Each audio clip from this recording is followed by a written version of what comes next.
Welcome to the Art and Science of Joy podcast. This podcast is all about inspiring people to live more joyfully. So if you're seeking a bit more joy in your own life or seeking to bring some more joy to the lives of others, then this podcast could well be for you. I'm Andrew Cannon, and I have the honor to be your host.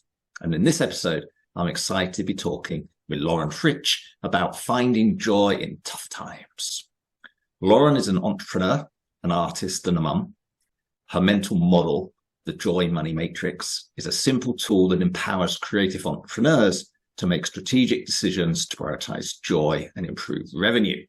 A business owner from the age of 23, Lauren has coached billionaires, politicians, Olympians, and stay-at-home mums while running a boutique consulting and coaching firm for nearly 18 years. Her life now includes more time for painting, working on her first book, parenting her 9-year-old, and supporting the licensees who use her systems. She currently lives with her family and 2 rescued pets in Buenos Aires. Lauren believes in the power of people to change and that we are all more than enough and that sequins are for every day.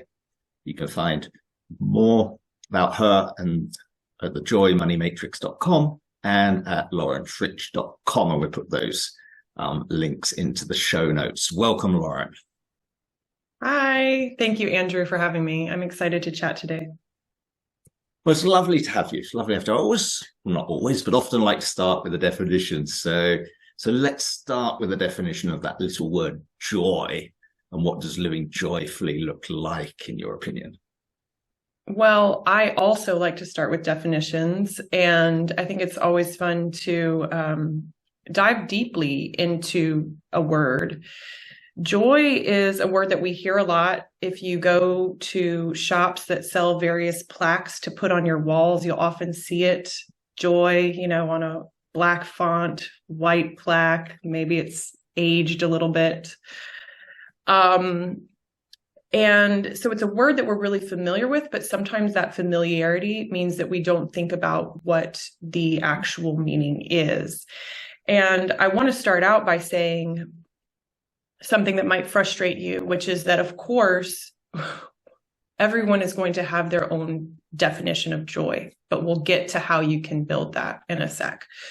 So with that caveat, let's talk about what does it really mean? And when you Google around or hit the dictionaries, you're going to see that joy is often in the same definition. Happiness is often used to define joy. You'll often see the word pleasure in definitions of joy. And those are both good words to start with, working, a feeling of great pleasure or happiness. I would like to contextualize that a little bit more. And when I observe humans, and I've been a coach now for 18 years of adults, but I started coaching human potential when I was 14 years old. So that's almost 30 years ago. And I started my work coaching sports. And so I've always been interested in how do we as humans grow, challenge ourselves, and change. And so I've been looking at, you don't compete well when you're unhappy, right? So I think I've always wanted to find what is the fuel that can help us enjoy this process of growth and change that is often really uncomfortable. And I think joy is one of those things. And joy for me is an inside job. And happiness is more external. What do I mean by that? Joy is usually, frustratingly so, unrelated to external stimuli. That means that what is going on in our environment, what is going on in our lives, what is going on in the world is not necessarily directly correlated to joy, to our own personal joy. Joy is an inside job. There's a Rumi quote that I like to point to, and I think I need to pull it up so I get it right. It's here. When you do things from your soul, you feel a river moving in you, a joy. And I'm sure we'll come back to that in this conversation, but for the purposes of the definition of joy, I want to talk to you about that river. It's something that it's almost spontaneous sometimes when it arrives. And it's a feeling for me of satisfaction, as much as pleasure. And I think satisfaction is actually, for me, a better word than pleasure or happiness. And there's satisfaction there, and there's contentment. And sometimes joy is a much more amplified sensation than happiness or pleasure, right? Like, I'm eating this yummy bowl of cereal. I don't know what your thing could be, right? Like, that's fun and happy. Maybe it's joyful.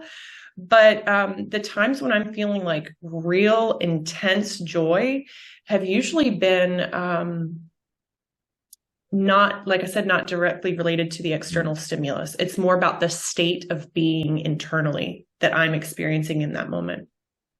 So what does that mean? I think in order for us to each define for ourselves what joy is, we have to look backwards. We have to go back to periods of time when we can say, that thing that I felt then, that was joy. That was joy. That was joy. And then get curious about it. What were the circumstances? What was going on? How are you feeling in your body? Because you've got this physiological, you've got the emotional body, you've got the psychological body. Like, there are all these things that are contributing to that sensation. And if you can start to get curious in your own life about the times that you've experienced it, then it becomes easier to define it for yourself. And that inside job is something that you then take on with a lot more knowing, because you have data to back up your hunches. And so it's not something outside. Oh, I'm reaching for joy out there. You're knowing that, oh, I can cultivate this in here. And so then you feel that upwelling of joy that we're talking about, that can feel elusive at times. Excellent. So that was a really long-winded answer, but it was, but I think it's very important because, I think we're very aligned on how we see these things. And I think it's, it can be bad news, that it's not these externalities necessarily, but I think ultimately that's a brilliant piece of news, right? That we all have the power within us to find and cultivate joy. It's not dependent upon externalities, even though we can derive joy from those, absolutely, but they're not the result of us ultimately feeling joyful or unjoyful. So we have the power, to decide whether we want to feel joyful. Although it's not always easy, we have to admit, and that's why we're talking today about hard times, and we get round to those. The other thing I thought was interesting when you talked about life satisfaction and life contentment, someone who lives in Finland, which, is for 6 years in a row being called the world's happiest nation, which is the biggest misnomer in the world, because the survey doesn't even measure happiness. It really does measure life contentment. And that's something that the Finns are very good at, of finding contentment in their life, even in the middle of winter, even in the depth of 6 months in the darkness. They can find that inner contentment, but they won't necessarily express that in what some people would call happy or external joy. So it's very interesting, but I think words are important, and so I'm super happy we got that definition in. But let's learn a bit more about you, Lauren. Let's tell our listeners a bit more about your own life and how joy has or has not been there as part of your life journey so far. Well, the old adage of you teach what you most need to learn, right?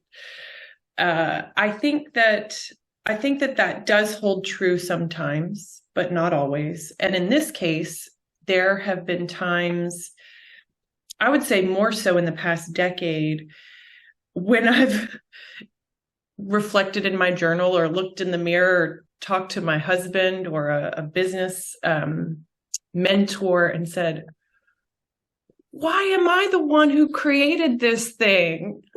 What in the world? Why me? Because the disconnect between my state of being and the concept of the joy money matrix felt like there's a huge chasm. How is it that I'm supposed to be shepherding this little piece of work through the world? Right. What the fuck? And it's been really confusing. And I will say that prior to about a decade ago, that wouldn't have been a question. I am a naturally positive person. I've been in the coaching industry for so long. I had incredible success basically touching whatever, like academics, elite athletics, and then coaching. I don't know how it happened, right? I had a roster of clients that over the course of the early stages of my career that was very enviable. And yet, and so I was, set up and like had a happy life. All that to say, I also had an incredible amount of trauma, developmental trauma that I experienced early on. And for all intents and purposes, my life as a healthy person in those first 3 decades was an anomaly, like a statistical anomaly. The fact that I could be functioning and not an addict and have a business. It's crazy sometimes when I think about it. So I felt like I was a really positive person. And then life got even harder.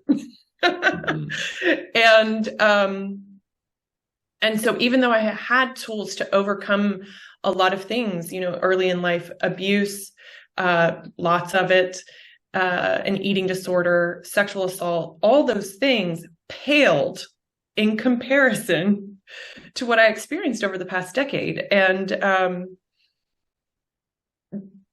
the tools didn't work and I couldn't find the joy. And just to give you context, we often have family of origin stuff that goes on. I for sure do.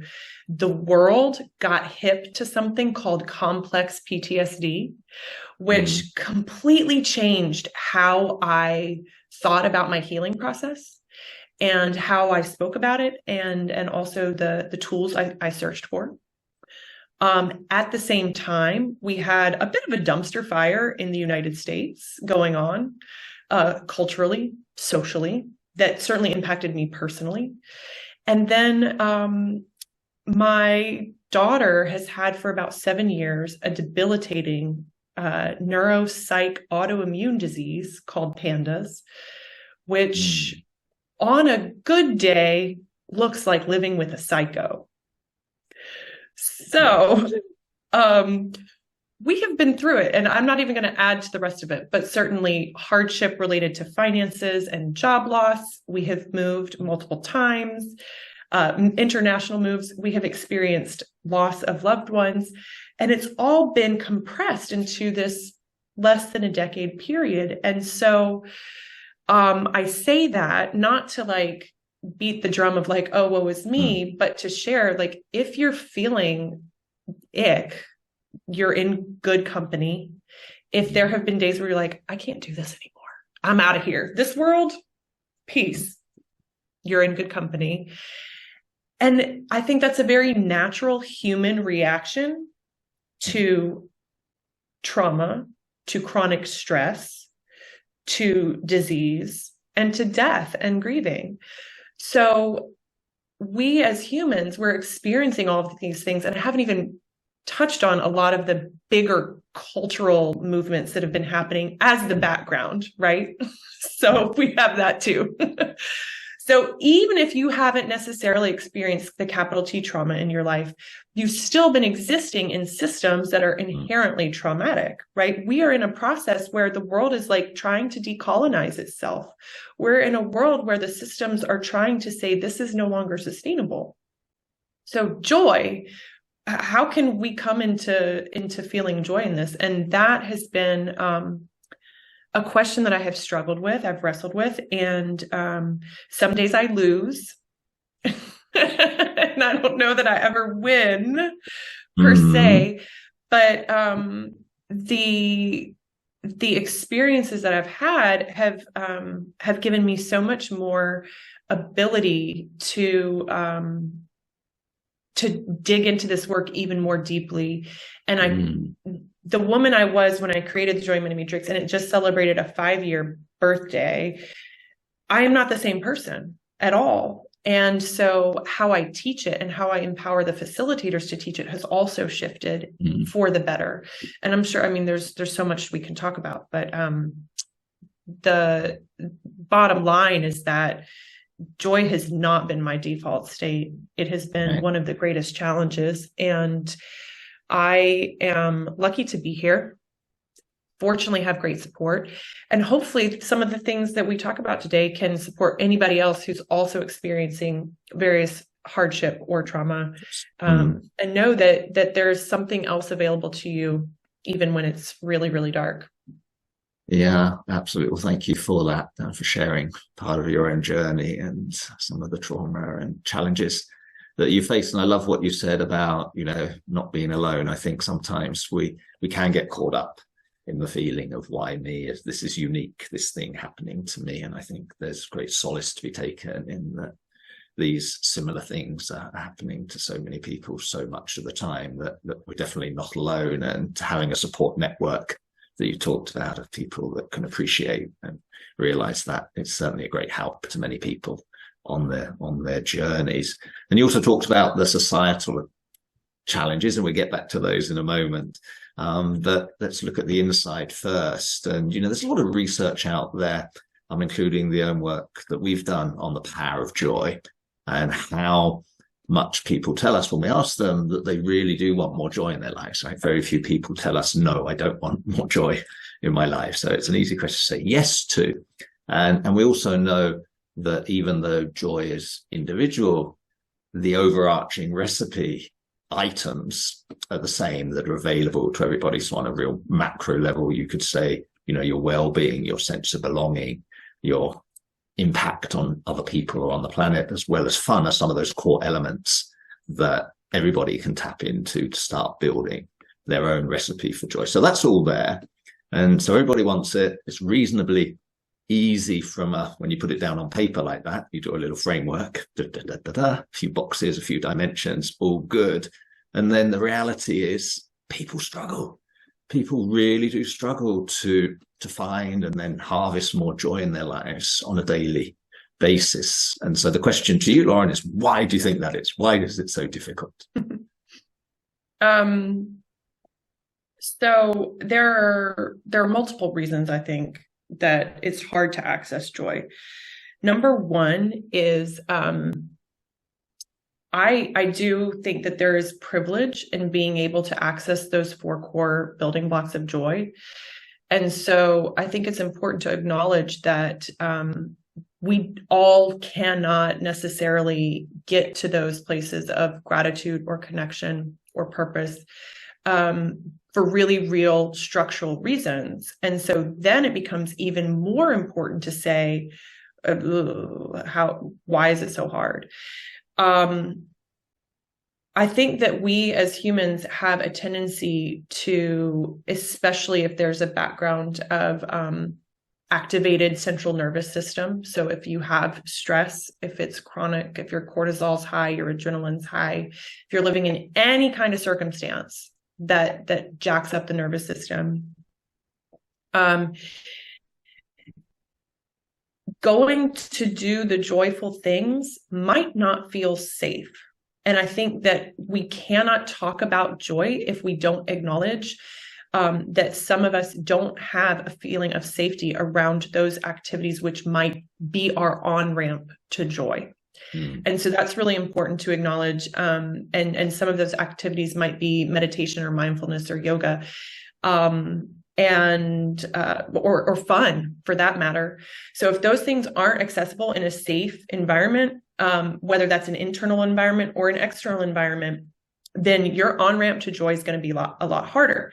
If you have been taught that those things then aren't safe and you're out of that environment or situation, then you're going to do something really common that some people call procrastination. I don't call it that. I call it holding our joys away from us. So it's like we build a little wall between us and our joys. And you're like, I know I should write the gratitude list. I know I should meditate for 5 minutes. I know I should say my prayers. I know I should just text a friend to say, hey, whatever it is. everybody's got a different thing. We hold those joys away from us and we don't do them. And I think that is the number one reason that accessing joy, especially in times of hardship, is difficult. So why would we do that, Lauren? Why would we deliberately, in a way, make that choice to put that wall up, to put that barrier? What's the psychological reason? It doesn't feel safe. And there is often a greater emotional payoff to the not doing than to the doing. So we can, let's tease that out a bit. So listen, a lot of people have written a lot of things about procrastination and the psychological reasons we do it. I take a slightly different perspective. Okay. And I'm talking about the things that we know are good for us, that help us, that might be tiny, that we don't want to do. Or we do say we want to do them, but we don't end up doing them. And I have an entire body of work about this called Ritual and Reward, because I think it's so important and vital for people I call rebel mystics. So people who are maybe neurodivergent or very creative or highly sensitive. So I think about this from that perspective of the neurodivergent, the creative, the highly sensitive. So let's dig in. If there's this thing that we want to do that we think, oh, this could be an on-ramp to, as you say, harvesting my joy, and yet I'm still not doing it. What's at play there? So a conventional approach would just be, well, and I don't read very much about conventional approaches to doing things because it doesn't help, right? They say, schedule it in your calendar or put it on your to-do list, or maybe have an accountability buddy. That can maybe work, but you'll be like, oh, I totally forgot to text my accountability buddy today. I know, I've seen it. Hundreds of people, I've seen it, this stuff happen. But you really want to meditate. You really want to do your gratitude list. And what's happening is that you have a greater emotional connection to the not doing it than to the doing of it. And that is coming from my interpretation of the work of a woman. She's a psychotherapist named Chloe Medanes.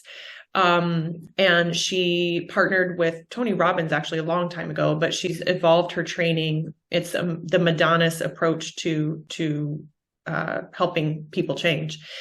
And she talks about us having 4 human needs and 6, and we have a top 4. And if one of these activities satisfies 3 of our top human needs, we're going to be really bonded to that activity. So if you're getting a lot out of not doing something, maybe it keeps your system activated and that's what you're used to. Maybe you're used to an inner monologue that's always like, I don't have enough time. I don't have enough time. I don't have enough time. Then you're used to that. Maybe not doing it means, oh, I'm so busy. I'm so busy. And you're really just joined to that identification, right? Of being busy. There are many, many reasons that we could get more out of the not doing than the doing.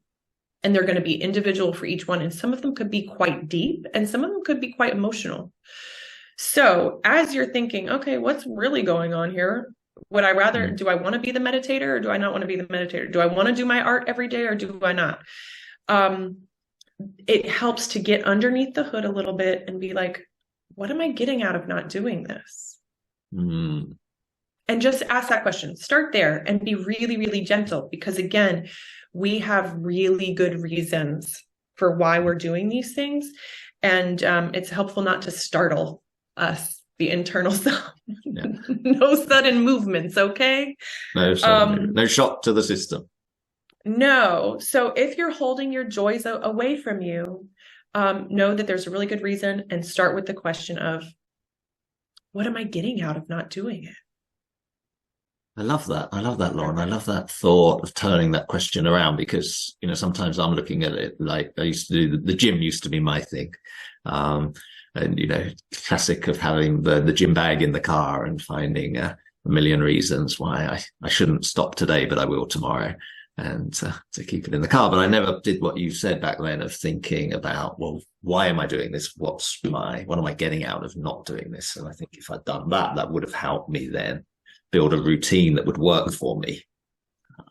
It's definitely a good place to start. And like I said, there's a whole other way to approach getting things done when you are not super linear and left brain. But that will be coming out next year in my book. So, well, we're looking forward to when's that due out? When's that due out? What's the title? I think we're gonna it's called Ritual and Reward, and it's how rebel mystics can stop procrastinating, get more done, and bring sacred reverence to their daily round. Love it. I love that term, rebel mystics. Beautiful. Thanks. Beautiful. And you said it was coming out roughly when? I know it's a thing next fall, and if it doesn't come out by next fall, then they'll do it for January.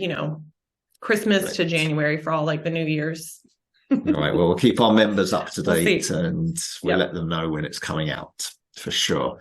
For sure. Thank you. Let's circle back to the macro world, and as we talked about, there are so many challenges happening at the moment, social, economical, political, environmental. I think when we did our research into this, there were over 40 of these macro challenges or crises that people could hang their hat on and consider a challenge for them at the moment. So, the world has always been challenging. Yes, I think we're more aware of it now. Obviously, the news media, everything is pushing this at us. And, some of these challenges affect us today. Some of us could affect us tomorrow. Some of them will never affect us personally, but still we have this feeling attached to them, perhaps that helps or makes it more difficult for us to find joy with these things going on in the world. So maybe you could talk a little bit about that, of how are these externalities making it tougher for people today to find joy in their lives?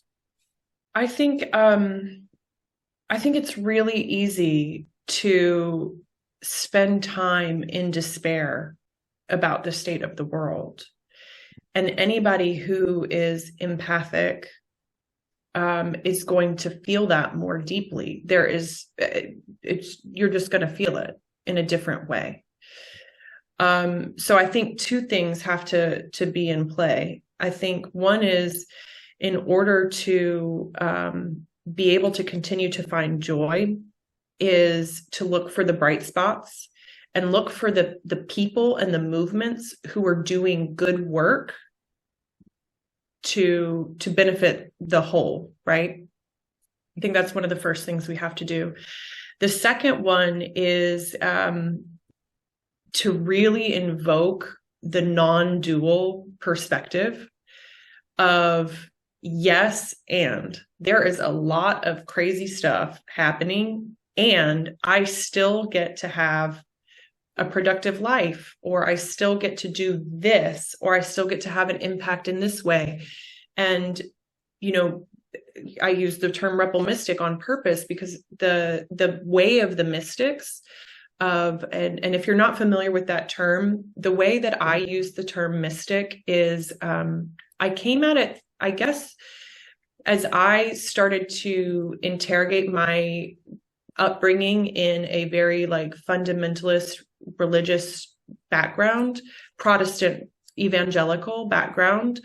I realized that there were religions, usually sects, smaller sects within all the major religions, that would identify as mystics. And the difference with mystics and then the conventional church was always personal experience and contemplation. And so there is and then connection and community was a big part too. So you have people who were committed to having a personal, one-on-one, direct, non-mediated by religious, people, experience of the divine, who also, spent time in contemplation and meditation, and who also cultivated a community. So in there are the Sufis in Islam, there are the Kabbalah is in Judaism, you've got Christian mystics through through time. There are mystics in lots of different religions. So it's not a doctrine or a dogma. It's more about empowering the individual within the context of community to say, I'm going to experience this. And the reason I think it's important to have that concept of the mystic when answering a question about the disaster that we experience in our world on a micro level and a macro level is because I don't think that we are equipped out of the womb with tools to get our arms around the suffering that we now see and are bombarded with because of technology.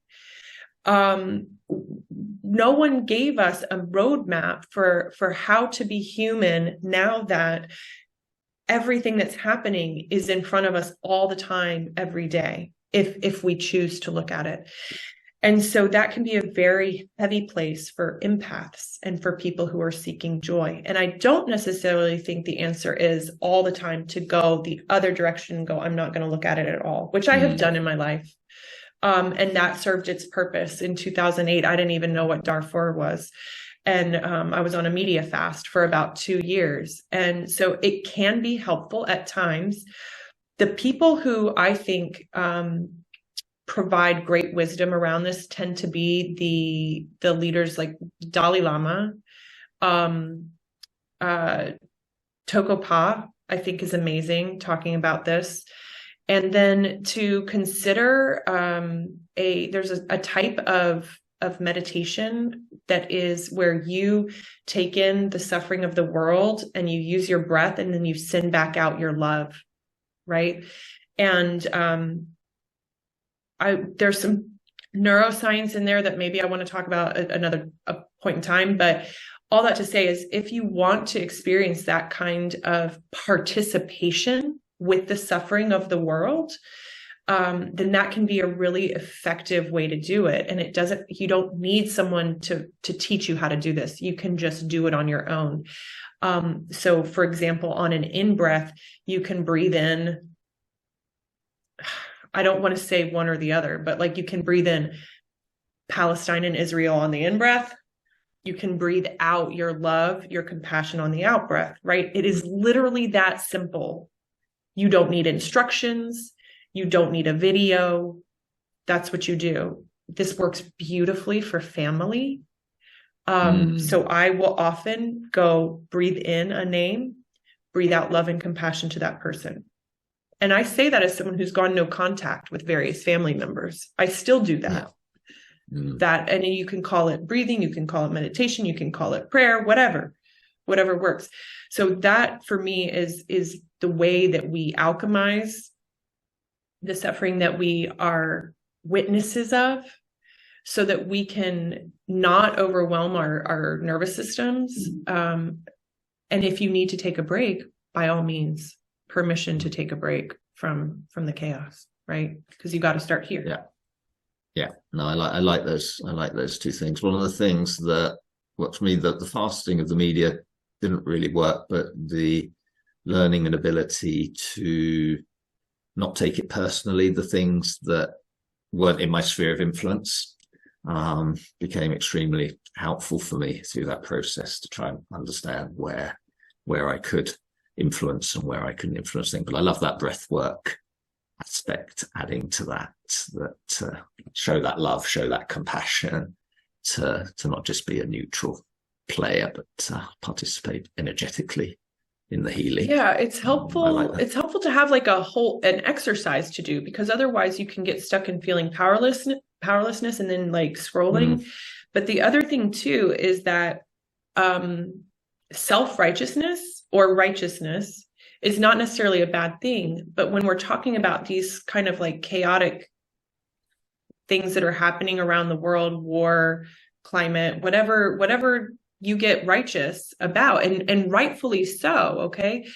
There's a whole conversation to be had about what that's doing for you and whether or not that's positive in your life. So that I think is it's tangential to the joy conversation, but it's certainly relevant when you're diving in deeper and deeper into how you do cultivate joy. So just sidebar that and think about, oh, there I am getting self-righteous about something. Right. And then I think taking that to the next level to think about, well, can I possibly do something about what I'm passionate about, and not try and solve all of those 40 crises maybe in the same day, but select one that you are really passionate about, and maybe focus some of your energy on actually trying to do your little bit to help that, and forgiving yourself for not taking on all of these challenges and not trying to be solving all the world's problems, right? Yeah, absolutely. I love that. We're getting towards the end, Lauren, of this. We could talk forever about this. I know that now, for sure. We always like to sort of wrap up to give a little bit of summarizing of the advice that you would give for somebody, who is going through some tough times at the moment in their life and struggling to find joy. We touched on some of them, obviously, during our chat, but if you just summarize, that would be the 2 or 3 things that you would say to them. Yeah. I think this is where the neuroscience is really important. And when things get hard and you have an activated nervous system, or there's charge, right? So it could be as intense as feeling a trigger, or it could just be your chronic state of overwhelm. It can be really hard to practice some of the conventional approaches to accessing joy, namely gratitude. So that's often the first one that people suggest. Right. And I say, please don't go there. Here's why. It shouldn't be your first stop on the joy train when you're feeling activated, because neuroscience. When you are feeling activated, there are usually only 2 things that can help get your prefrontal cortex back online. What are those things?